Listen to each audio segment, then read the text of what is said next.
In this video, we're going to have a look at the recent exam questions from the Leaving Cert on Unit 1, Chapter 3, Industrial Relations.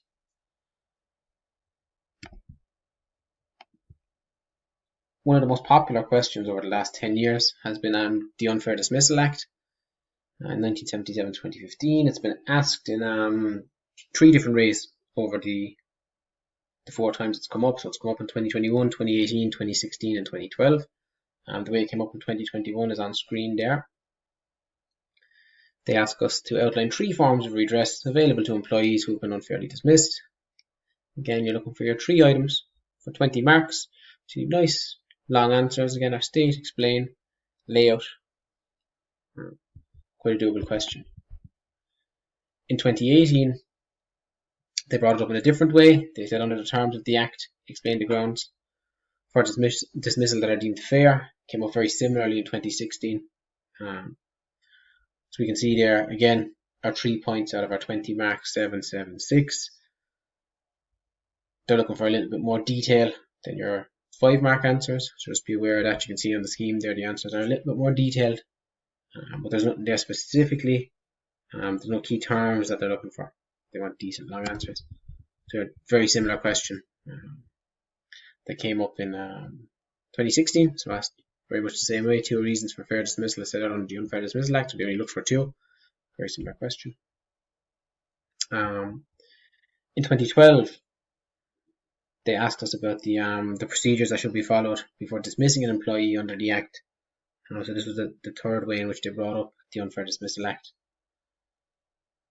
So they want you to speak about counselling, the formal verbal warning, the first written warning, the employee's right of appeal, a couple of other points there. Which was, again, you have your answers nice, detailed, good quality. Should be fine. In 2020, they brought up the Workplace Relations Commission. So it's important to know that in good detail. We know they do like repeating questions every 2 to 3 years, and as it came up in 2020 and we haven't seen it since. Quite a good chance for the summer. So we need to know the Workplace Relations Commission quite well. In 2019, they asked us about our industrial disputes. They also asked this in 2014. I think they're very close to being the exact same question.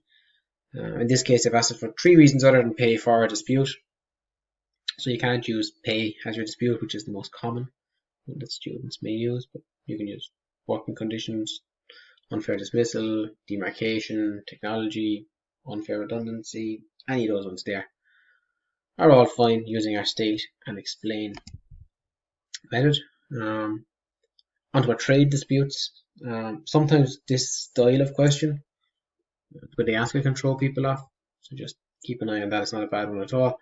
So in 2018, illustrate the impact of trade disputes on any 3 stakeholders in the business. So they're kind of drawing your knowledge from Unit 1, Chapter 1 as well, in terms of your stakeholders. But how can a dispute affect each stakeholder? Obviously, it's going to affect an employee. They're not going to be happy. They're not going to be working properly. So we see there unmotivated, unproductive workers. How it's going to affect the consumers. They might lose faith. They might change. So you're going to lose trade, lose profits. And then the other stakeholder you want to pop in, whether you want to use the employer, whether you want to use suppliers, whoever you want, once you can illustrate that impact. In 2016, they asked us to define the term trade dispute. It's very important when they look for us to define a term that we really use the keywords that the examiner is going to be looking for. So in this case, when asked to define the term trade dispute, you need to mention employers and workers. You need to mention that the dispute is connected with the employment or non-employment or terms and conditions of employment. So very important to put those in. And again, they asked to outline 2 types of official industrial action available to employees involved in an industrial dispute. Just be careful on that one as well, that you don't use a wildcat strike, because obviously that's not official. And note as well, when you are talking about your official strike, which is the one you'd probably use there, just to be sure to put in about secondary picketing. Sometimes students may forget that and gain you a few extra marks. And the last one, it was actually tagged onto a question up above on the 2016 ones, is constructive dismissal. So this is the 2016 example. Again, they've asked us to explain the term. So it's very important that you hit your keywords again. So the keywords here, employer makes it so difficult for an employee that they feel they have no option but to resign their position. And they have a nice strong example in there as well. So always throw in your strong examples. This question came up as a short question actually in 2013 and 2020. So quite a popular one. So a good term to have in the back of your mind to know can be valuable in an exam.